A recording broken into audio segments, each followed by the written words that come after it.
Every day, we depend on many different types of computer-controlled infrastructure systems, from transportation, energy, and communications. How do we determine how resilient these systems are? And what can be done to prevent systems from failure or even a black swan event? Join us as we hear from Ted Lewis, former instructor at the Naval Postgraduate College.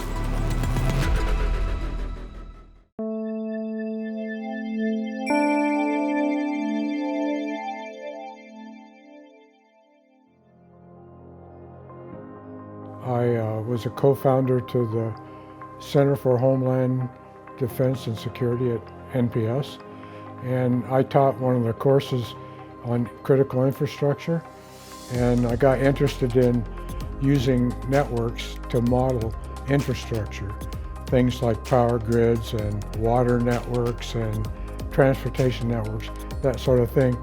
And I found that networks were a good way of abstracting away from the system to get what the essential connections are amongst the parts in the system. So that led to my studies of networks as being resilient and either having risk or being risk-free. One of the big ideas is that systems fail because of viral cascades.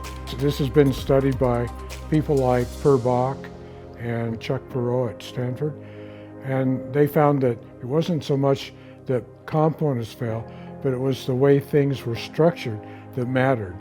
So, for example, in a tightly structured system is more likely to completely collapse versus a loosely coupled system, which is more tolerant of failure. Everybody knows resilience is the ability to bounce back after a failure, but quantifying that and making it measurable so you can compare one system's resilience versus another in a quantitative fashion. That's what's different and new about this work. So I was able to come up with measures of resilience and risk in a network configuration.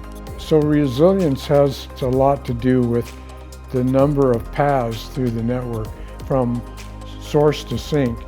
If you have alternate paths, then when one of them fails, you can use the alternate paths. But there's something called a blocking node.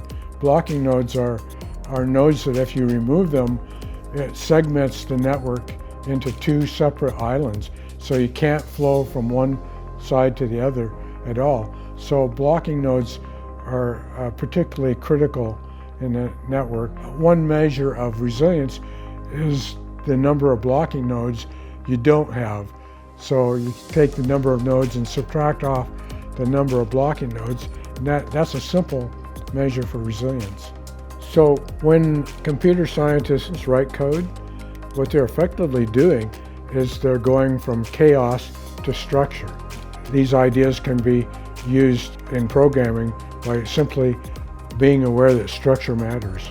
It goes back to Bach's idea of efficiency is counter to resilience, because too much efficiency reduces redundancy and therefore the ability to recover.